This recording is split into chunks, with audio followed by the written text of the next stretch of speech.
En Proverbios 3, del 9 al 10, dice: Honra a Jehová con todos tus bienes y con las primicias de todos tus frutos. Entonces serán llenos todos tus graneros con abundancia y tus lagares rebosarán de mosto.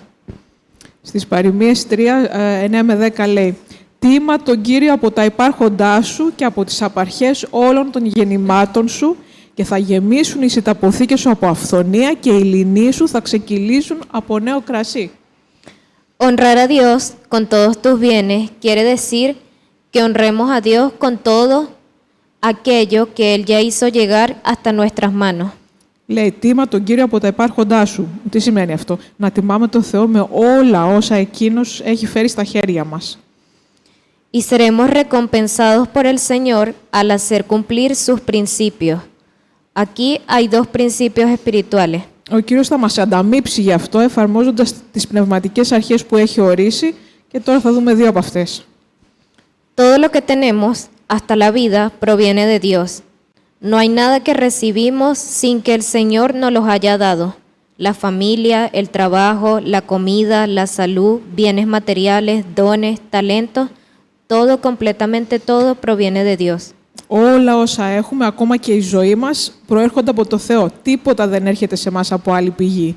Η οικογένεια, η δουλειά, η τροφή μας, η υγεία, τα αγαθά που έχουμε, τα χαρίσματα, όλα έρχονται από τον Κύριο.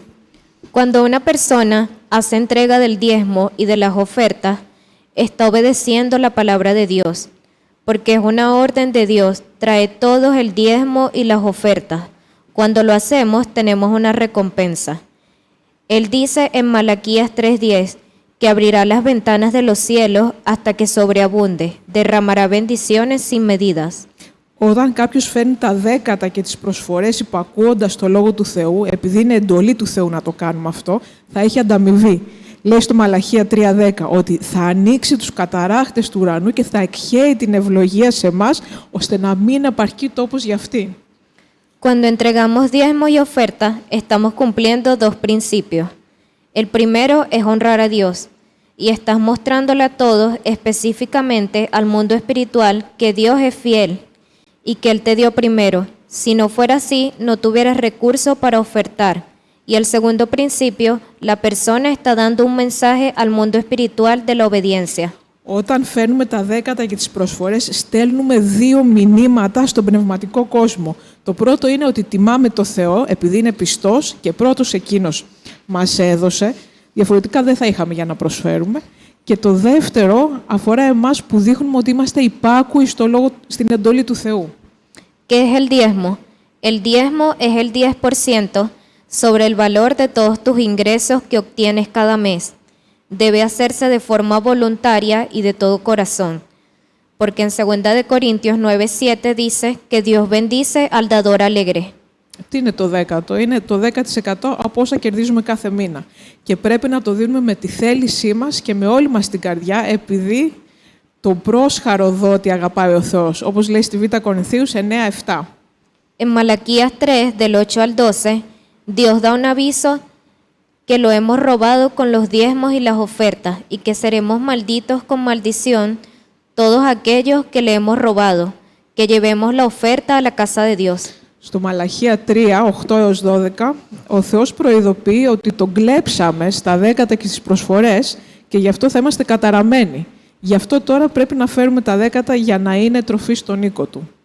En Mateos 23:23, Dios le dice a los escribas y a los fariseos que son hipócritas, que diezmaban la menta, el eneldo, el comino, pero que se olvidaban de lo más importante, que era la ley, la justicia, la misericordia y la fe, que tenían que hacer una cosa, pero sin dejar de hacer lo otro.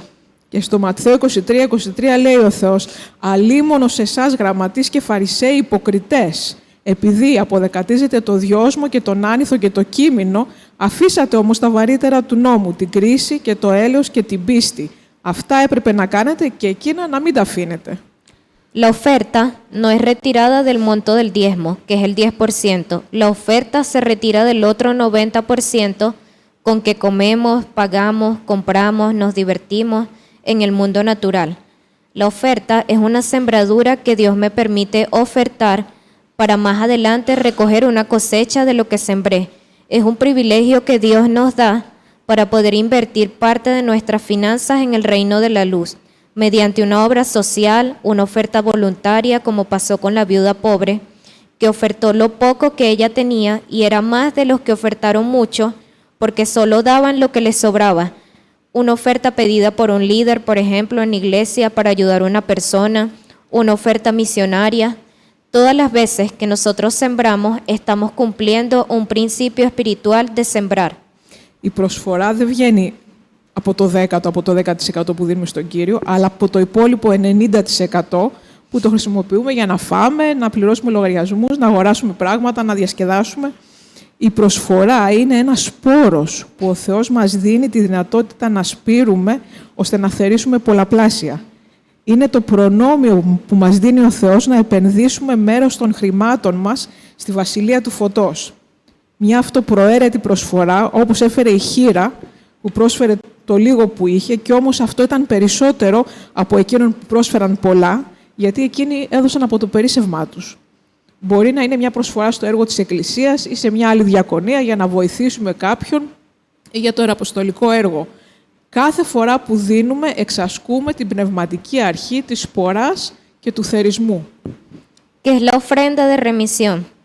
Basado en la Biblia, vemos que hay diferentes ofertas por el pecado y oferta por la culpa. Τώρα, ένα άλλο είδος προσφοράς. Τι είναι η προσφορά της άφεσης? Άφεσης. Στη Γραφή βλέπουμε ότι υπάρχει διαφορά ανάμεσα στις θυσίες περί αμαρτίας και στις προσφορές περί ανομίας.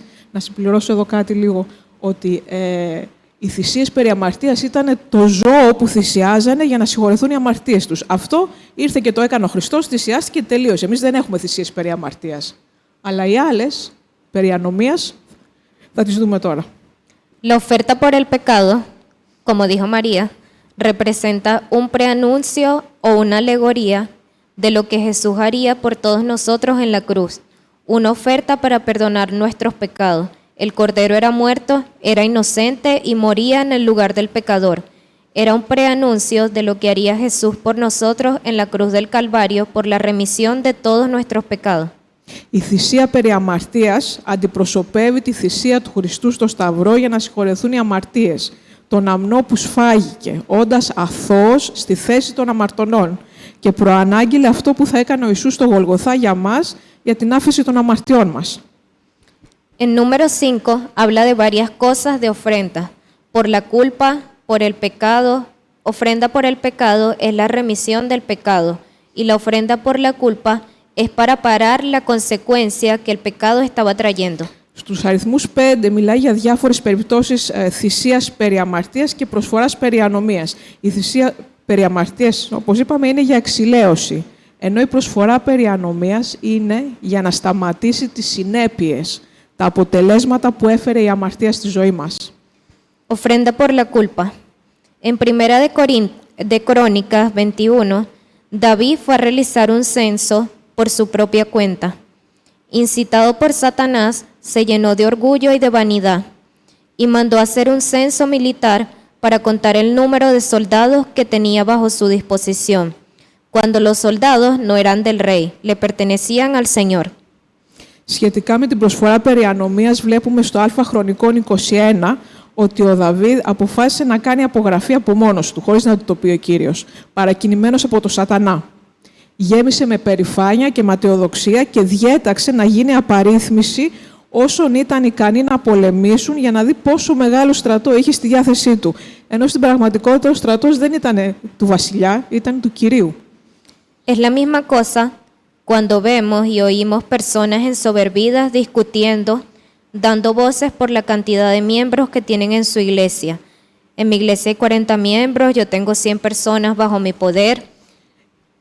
Το ίδιο είναι όταν ακούμε επιρμένους και αλαζόνες ηγέτες να παραβγαίνουν ποιος έχει περισσότερα μέλη στην εκκλησία του. Εγώ έχω 50, 100, εγώ έχω 500.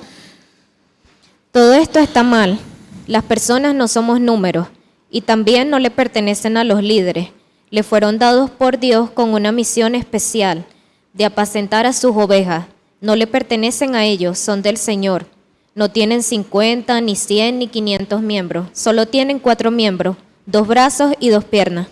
Όλο αυτό είναι πολύ λάθος. Οι άνθρωποι δεν είναι αριθμοί και επίσης δεν σου ανήκουν. Είναι τα πρόβατα του Θεού και σου τα έδωσε να τα φροντίζεις. Δεν είναι δικά σου, δεν έχεις 50, 100, 500 μέλη, έχεις 4 μέλη. 2 χέρια, 2 πόδια. No sirvas de tropiezo para los pequeñitos del Señor. Sé un líder guiado por Dios, porque vas a dar cuenta a Dios de las ovejas que estás apacentando. Dios te dio ese rebaño para cuidarlo, instruirlo y capacitarlo. No es una cuenta de quien tiene más que otro. Μη γίνεσαι πρόσκομα σε αυτούς τους μικρούς του Κυρίου, αλλά να είσαι ηγέτης που οδηγείται από τον Κύριο, γιατί θα δώσεις λογαριασμό για τα πρόβατα που σου εμπιστεύτηκε, για το πώς τα φρόντισες, πώς τα καθοδήγησες, πώς τα εκπαίδευσες, όχι για τον αριθμό τους, αν είχες πολλά. Asimismo, vemos en Primera de Crónica, David estaba lleno de orgullo, siendo instruido por Satanás. Y como lo dice al comenzar el capítulo, realiza el censo y el número total fue de 1.570.000 soldados. Έτσι και ο Δαβίδ, όπως λέει στο Α Χρονικών 21, στην αρχή του κεφαλαίου, περηφανεύτηκε και παρακινημένος από τον Σατανά διέταξε την απογραφή και ο αριθμός βρέθηκε 1.570.000 στρατιώτες. David se dio cuenta de lo que hizo, se arrepintió y le pidió perdón a Dios, pero no era suficiente. Recibiría un castigo por haber tratado el ejército del Señor como si fuera suyo y no de Dios. Ο Δαβίδ μετά κατάλαβε τι έκανε, μετανόησε και ζήτησε συγχώρεση από το Θεό. Όμως αυτό δεν ήταν αρκετό. Έπρεπε να τιμωρηθεί επειδή μεταχειρίστηκε το λαό του Θεού σαν να ανήκει σε εκείνον και όχι στον Κύριο. Dios envió al profeta Gad que hablara con David y que le dijera que escogiera un castigo. Y él le dio 3 opciones: 3 años de hambre, 3 meses huyendo de derrota en las manos de sus enemigos y 3 días de peste por todas partes y el ángel del Señor destruyendo a Israel. Ο Θεός έστειλε τον προφήτη Γάδ και στο εδάφιο 12 έδωσε στο Δαβίδ 3 επιλογές για την τιμωρία. Ή 3 χρόνια πείνας, ή 3 μήνες να φθείρεσαι μπροστά από τους πολεμίους σου και να σε προφταίνει η μάχαιρα των εχθρών σου, ή 3 μέρες τη ρομφαία του Κυρίου και το θανατικό στη γη και τον άγγελο του Κυρίου να εξολοθρεύει σε όλα τα όρια του Ισραήλ. David escogió 3 días de peste y de destrucción, y el Señor mató 70.000 israelitas con una epidemia. Ο Δαβίδ διάλεξε 3 μέρες τη ρομφαία του Κυρίου και το θανατικό και ο Κύριος εξολόθρευσε 70.000 Ισραηλίτες με επιδημία. David entró en un desespero, arrepentido por lo que había hecho, y tenía que hacer algo para que el castigo cesara y fuera retirada la mano de Dios. Ο Δαβίδ ήρθε σε απόγνωση μετανοώντας για αυτό που έκανε και έπρεπε να κάνει κάτι για να αποσυρθεί το χέρι του Κυρίου και να σταματήσει το θανατικό. Ahí se va desenvolviendo la historia, cuando David mira hacia arriba y ve al ángel de Jehová que Dios lo envía para destruir a Israel, con la espada desnuda en sus manos, en el monte de Ornán el Jebuseo. Παρακάτω στην ιστορία, στο εδάφιο 16, λέει «Καθώς ο Δαβίδ σήκωσε τα μάτια του, είδε τον άγγελο του Κυρίου να στέκεται ανάμεσα στη γη και τον ουρανό, έχοντας στο χέρι του τη ρομφαία του γυμνή απλωμένη προς την Ιερουσαλήμ. Και έπεσε ο Δαβίδ και η πρεσβύτερη Μπρούμητα, αντιμένη με σάκους, στο αλόνι του Ορνάν του Ιεβουσαίου». El ángel del Señor le dijo a Gad, al profeta, que le dijera a David que construyera un altar en el lugar donde se trillaba el trigo, en las tierras de Ornán el Jebuseo. Και στο 18, ο άγγελος του Κυρίου πρόσταξε τον Γάδ να πει στο Δαβίδ να ανέβει ο Δαβίδ και να στήσει ένα θυσιαστήριο στον Κύριο μέσα στο αλόνι του Ορνάν του Ιεβουσαίου. David fue a donde Ornán a decirle lo que le había mandado hacer de parte de Dios. Y Ornán, junto con sus 4 hijos, también vieron al ángel de Jehová y se atemorizaron. Ornán se postra delante del rey, el dueño de la tierra acepta y le dice: yo te doy la tierra para ti, el buey, la madera para el sacrificio, para la hoguera y el grano para las ofrendas. Ο Δαβίδ είπε στον Ορνάν τι τον πρόσταξε ο Θεός, όμως και ο Ορνάν και οι 4 γη του είχαν δει και εκείνοι τον άγγελο και φοβήθηκαν. Και έπεσε μπροστά στο Δαβίδ και του είπε ότι δίνει στο βασιλιά τη γη και τα βόδια και τα ξύλα για τη θυσία και το σιτάρι για την προσφορά. Y David le responde: Yo te compro el lugar a precio justo. ¿Cómo voy a ofrecer a Jehová algo que te pertenece a ti y algo que no me cuesta a mí nada? Στο 24 και ο βασιλιάς Δαβίδ είπε στον Ορνάν «Όχι, αλλά θα αγοράσω οπωσδήποτε τον τόπο στην άξια τιμή του, επειδή δεν θα πάρω το δικό σου για τον Κύριο, ούτε θα προσφέρω δωρεάν ολοκαύτωμα». David pagó 600 ciclos de oro, hizo el sacrificio y Jehová ordenó al ángel que volviera su espada a su vaina. Ο Δαβίδ πλήρωσε στον Ορνάν χρυσάφι βάρους 600 σύκλων, έκανε τη θυσία και ο Κύριος πρόσταξε τον άγγελο και γύρισε τη ρομφαία του στη θήκη της. Un sacrificio hecho para resolver algo que fue el resultado del pecado. El arrepentimiento genera la misericordia de Dios para el perdón del pecado. Αυτή η θυσία έγινε για να φέρει τη λύση σε μια κατάσταση που ήταν το αποτέλεσμα της αμαρτίας. Αλλά το έλεος του Κυρίου για τη συγχώρηση της αμαρτίας το φέρνει η μετάνοια. Pero la oferta de remisión genera que cese la destrucción que vino por a causa del pecado.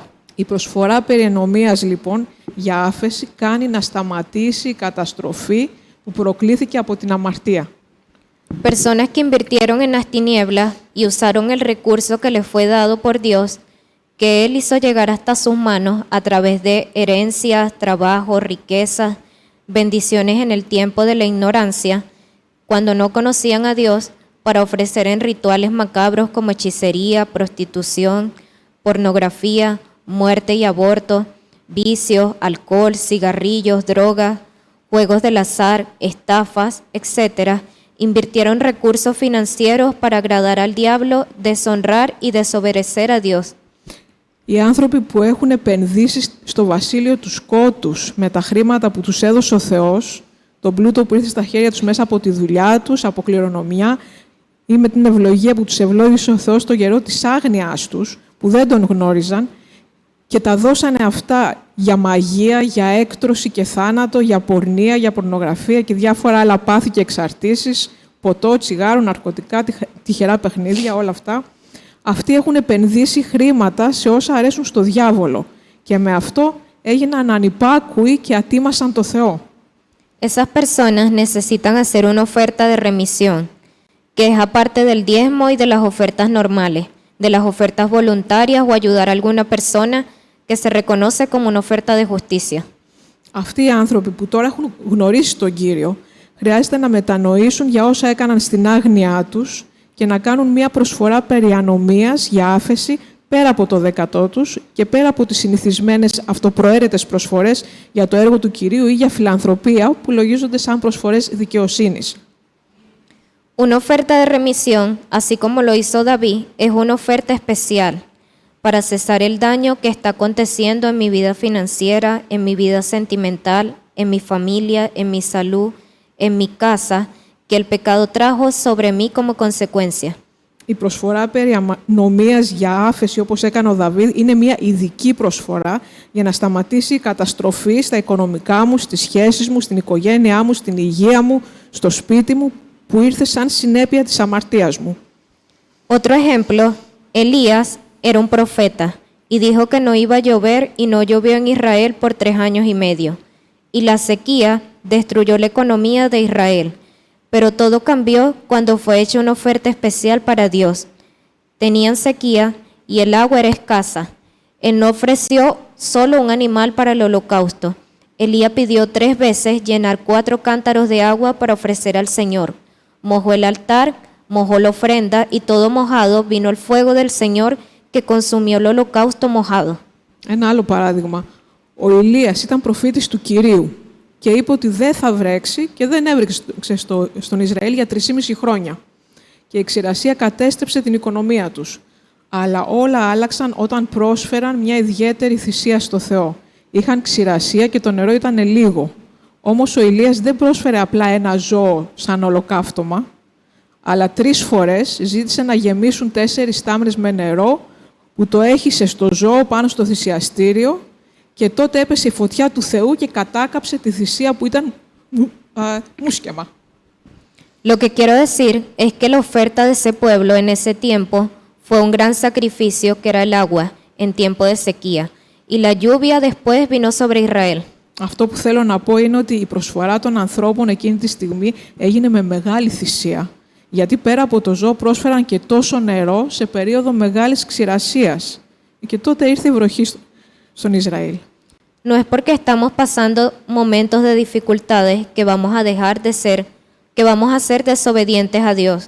Mientras mayor es el sacrificio, mayor será la recompensa, porque Dios honra a su pueblo. Το ότι περνάμε οικονομικές δυσκολίες δεν είναι δικαιολογία για να μην υπακούσουμε στον Κύριο. Όσο μεγαλύτερη θυσία, τόσο μεγαλύτερη και η ανταμοιβή, γιατί ο Κύριος τιμά την υπακοή του λαού του. La ofrenda de remisión no es colocada en la misma cesta donde se coloca el diezmo y la oferta. Debe traerse aparte para hacer una oración especial junto con la persona y cancelar todo el mal que fue hecho en arrepentimiento hacia Dios y humildad, desligar la vida del imperio de las tinieblas y pedirle a Dios que lo bendiga. Όταν θελήσει κάποιος να κάνει μια προσφορά περί ανομίας για άφεση, δεν θα τη βάλει στο καλαθάκι της εισφοράς, όπως τα δέκατα και τις συνηθισμένες προσφορές.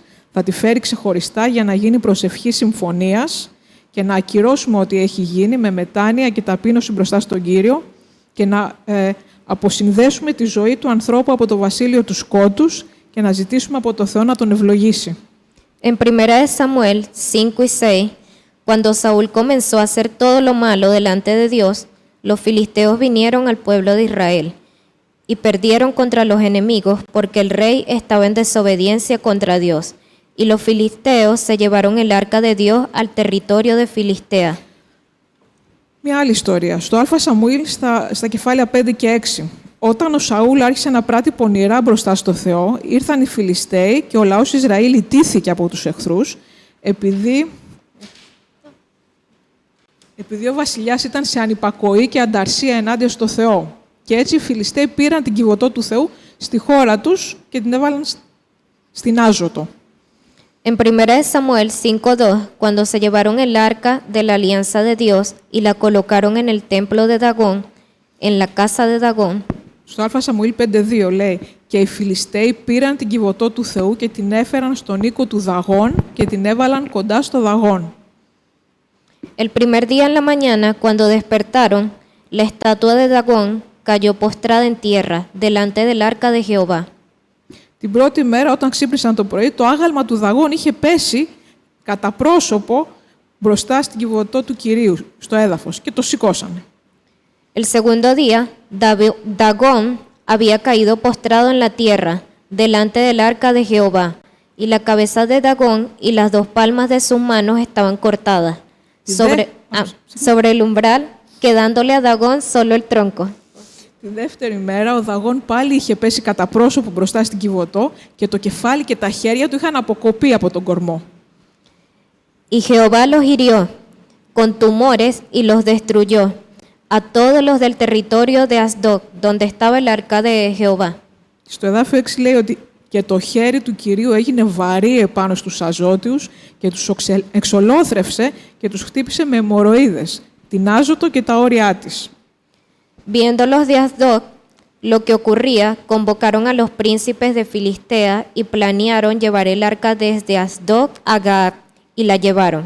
Βλέποντας τι έγινε, οι Αζώτιοι κάλεσαν τους σατράπες των Φιλιστέων και είπαν να φέρουν την κυβωτό από την Άζωτο στη Γάθ και τη μετακόμισαν. Y Jehová los hirió terriblemente, desde el más pequeño hasta el más grande, con tumores. Και στο δάφιο 9, και αφού τη μετακόμισαν, το χέρι του Κυρίου ήταν ενάντια στην πόλη με υπερβολικά μεγάλο όλεθρο και χτύπησε τους άντρες της πόλης από μικρό μέχρι μεγάλο και βγήκαν σε αυτούς αιμορροίδες. Y los filisteos llegaron a la conclusión de que tenían que devolver el arca hacia Israel. Και έτσι οι Φιλιστέοι συμπέραναν ότι έπρεπε να επιστρέψουν την κυβωτό στον Ισραήλ. En 1 Samuel 1:6 dice que consultaron sus adivinos, sus sacerdotes, y preguntaron, ¿de qué manera debemos devolver el arca a Jehová? Y ellos le dijeron, si enviáis el arca de Dios hacia Israel, no le envíes vacía, sino pagadle. Στο Α Σαμουήλ, στο κεφάλαιο 6 μετά, λέει ότι οι Φιλιστέοι φώναξαν τους ιερείς και τους μάντις τους και ρώτησαν με τι τρόπο θα έπρεπε να επιστρέψουν την κυβωτό του Κυρίου.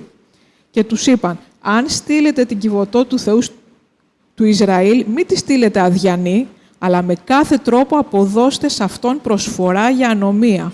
Τότε θα γιατρευτείτε. ¿Cuál será la expiación que pagaremos? Preguntaron. La expiación, ¿qué significa? Padecer el castigo por los pecados, por lo cual se eliminan los efectos del pecado y el pecador arrepentido puede reconciliarse con Dios. Και είπαν, ποια είναι η προσφορά για ανομία που θα του αποδώσουμε? Τι σημαίνει προσφορά για ανομία, δηλαδή για την άφεση της? Ενώ υποφέρουμε τις συνέπειες από την αμαρτία μας, όταν μετανοήσουμε και κάνουμε ό,τι χρειάζεται μπροστά στο Θεό, έρχεται η άφεση που ακυρώνει τις συνέπειες της αμαρτίας και μας συμφιλιώνει με το Θεό. Entonces seréis sanos y conoceréis que no se apartó de vosotros su mano. Hagan figura de sus tumores y de ratones de oro.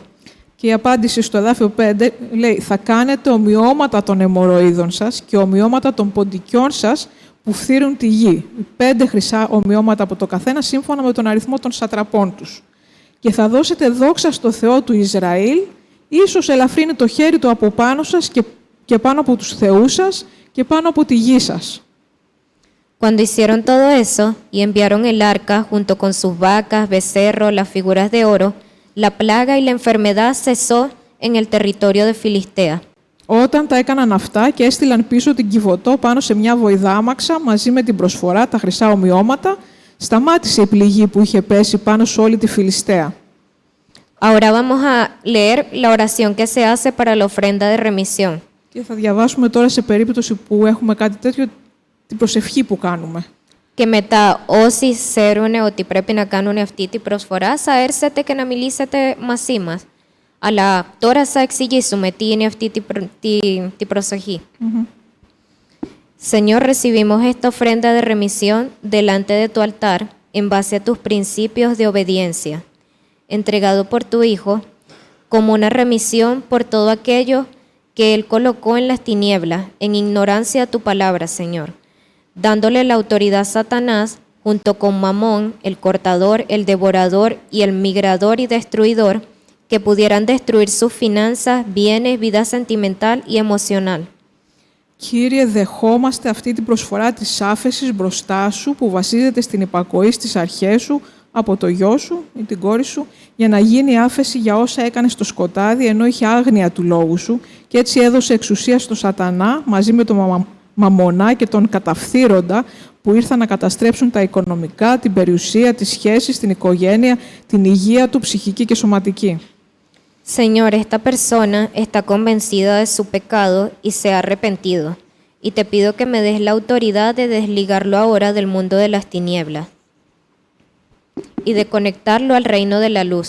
Yo sé que aquí hay muchos que no tienen para dar la misma cantidad que ofrecieron en el reino de las tinieblas, pero tú eres el dueño del oro y de la plata y todo lo que poseemos, y tú miras solamente la intención del corazón. Κύριε, αυτός ο άνθρωπος έχει νιώσει τον έλεγχό σου και έχει μετανοήσει για την αμαρτία του και τώρα σου ζητώ να μου δώσει την εξουσία να τον αποσυνδέσω από το βασίλειο του σκότους και να τον συνδέσω με το δικό σου βασίλειο του φωτός. Ξέρω ότι πολλοί δεν έχουν για να δώσουν το ίδιο ποσό που έδωσαν στην αμαρτία και στο σκοτάδι, αλλά σε σένα ανήκει όλο το χρυσάφι και το ασίμι και όλα όσα έχουμε και εσύ βλέπεις την πρόθεση της καρδιάς. Señor, quita toda venda de sus ojos para que puedan entender con clareza el significado de lo que están haciendo y no vuelvan a deshonrarte de nuevo. Te pido que bendigas todo lo que toque en sus manos, el fruto de su trabajo, y se multiplique al 100 por 1, para que Él pueda honrarte con todo lo que tú le das, que tenga para prestar y no para pedir prestado, que sea Él o ella una bendición, porque te obedece y porque cumple tus mandatos, que le des la gracia que sobreabunde, para que traiga también a tu casa el diezmo y las ofertas con la mayor alegría de su corazón. Te lo pido en el nombre de Jesús, Señor. Amén, amén y amén. Κύριε, αφαίρεσε κάθε τύπου τον τυφλώνει, ώστε να καταλάβει ξεκάθαρα τη σημασία αυτού που κάνει και να μην σε ατιμάσει ποτέ ξανά. Σου ζητώ, Κύριε, να ευλογήσεις ό,τι αγγίζουν τα χέρια του, ο κόπος του να αποδίδει εκατονταπλάσια για να μπορεί να σε τιμά με όλα όσα του δίνεις, να έχει για να δανείζει και να μην δανείζεται και να είναι ευλογία για τους άλλους επειδή σε υπακούει σε όλες τις εντολές σου. Εσύ να του δώσεις τη χάρη σου με αυθονία, ώστε να φέρνεις στον οίκο σου τα δέκατα και τις προσφορές με μεγάλη χαρά. Σου τα ζητάω όλα αυτά στο όνομα του Κυρίου Ιησού. Αμήν, αμήν, αμήν. Αυτό τώρα το εξηγήσαμε. Δεν σημαίνει ότι έχει τελειώσει όλα αυτά. Όσοι ξέρουν ότι πρέπει να το κάνετε, να μαζέψετε τα λεφτά, όσα σας έχει μιλήσει ο Θεός και μετά να το ξανακάνουμε προσωπικά. Ναι. Ναι. Αυτό που είπαμε πριν, ότι ξέρουμε ότι πολλοί δεν έχουν να δώσουν το ίδιο ποσό που έδωσαν στην αμαρτία. Μπορεί ένας άνθρωπος σε όλη του τη ζωή να είναι μέσα σε κάποιες καταστάσεις. Μπορεί 20-30 χρόνια να ξοδεύει λεφτά σε πράγματα που δεν θέλει ο Κύριος.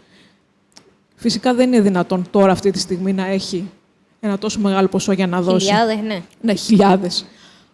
Αλλά όμως αυτό που έχει σημασία είναι το να τιμήσουμε το Θεό, να μην δώσουμε κάτι Που δεν μας κοστίσει που δεν μας τίποτα. κοστίζει, που είναι από το περίσσευμά μας. Όπως εκεί με τη χήρα, η χήρα έδωσε λίγα, αλλά ήταν όλα όσα είχε. Οι άλλοι που δώσανε πολλά δεν είχε καμία σημασία, γιατί τους περισσεύανε. Πρέπει να είναι ένα ποσό που θα είναι τιμή για τον Κύριο. Θα είναι Ναι. θυσία Να για μας, προσεχηθείτε ναι. και ο Θεός θα σας οδηγήσει πόσο πρέπει να δώσετε. Αλλά να το κάνετε με αγάπη και με χαρά. Όχι επειδή αν θα το δώσω μετά δεν θα έχω λεφτά ή δεν θα μπορέσω να βγαίνω ή δεν θα μπορέσω να αγοράσω αυτό. Να το κάνετε και να καταλάβετε τι κάνετε. αμήν. Αμήν. Να πω λίγο ότι αυτό ήταν το 6ο μάθημα στη σειρά. Τα προηγούμενα που είχαμε κάνει, πέρα από το εισαγωγικό που ήταν οι αρχές λειτουργίας του πνευματικού κόσμου, μετά είχαμε πει για την ειδωλολατρία. Ήταν το πρώτο. Ναι. Ναι, ήταν για η σεξουαλική αμαρτία και το πώς μεταφέρεται η κατάρα από κάποια πράγματα από γενιά σε γενιά. Ήταν αυτό. Μετά είχαμε πει για την ειδωλολατρία, μετά για τη μαγεία και τον αποκρυφισμό, μετά είπαμε για την ενοχή του αίματος και τώρα ήταν αυτό για τα δέκατα και τις προσφορές. Και την επόμενη φορά θα συμπληρώσουμε λίγα πράγματα ακόμα που δεν έχουμε καλύψει μέχρι τώρα και θα είναι Και θα κάνουμε την προσοχή για όλα αυτά. αυτό.